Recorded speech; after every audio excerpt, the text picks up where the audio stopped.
Hi,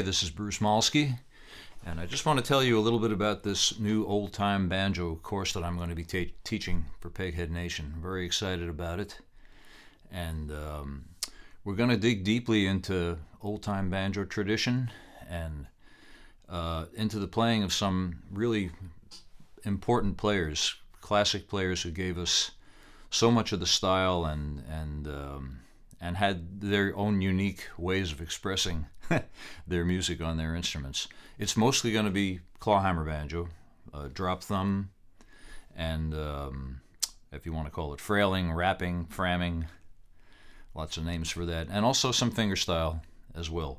And we're going to cite, as I say, some of the great players, starting with Wade Ward, who is a personal hero of mine in his banjo playing and his fiddling too.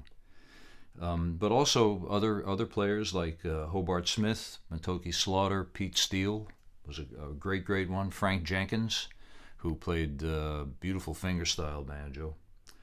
And some of the lesser known ones, Bertie Dickens, Aunt Jenny Wilson. And Bertie Dickens played with Tommy Jarrell, who many of you I know are familiar with, and made some beautiful recordings later on in their lives when they hadn't played together for something like 60 years. And she was a very fine clawhammer style old-time player. A lot of these tunes we're going to be doing are fiddle tunes, and so I'm planning on also including some fiddle tracks to be played along with once you've got your banjo parts nailed.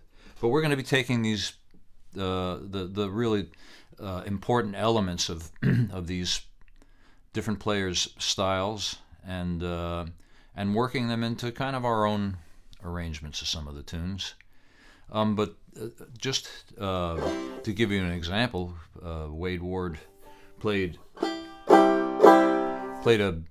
his own very unique, as he did with everything, version of the old-time dance tune Sally Ann. A lot of people call that the Surrey County, North Carolina national anthem, and had some really cool things going on in it. So if you check out something like this,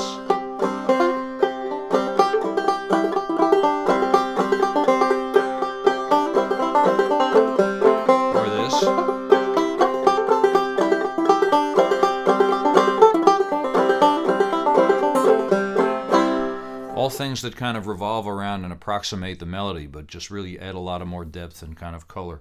The first thing I did, is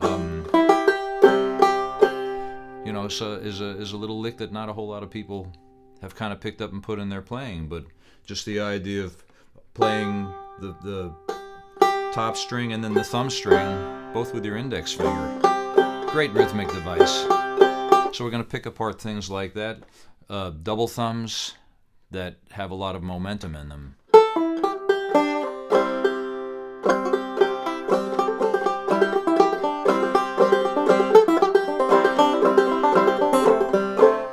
And taking all these kind of pieces and parts, pull-offs, hammer-ons, unique ways of flipping really familiar technical things around to give them a little bit of a rhythmic twist. And as I say, it changes from person to person, and it's just a different, really cool expression. And maybe I'll just close and give you a little bit of something else here. A little bit of Polly Put the Kettle On. Hope to see you soon.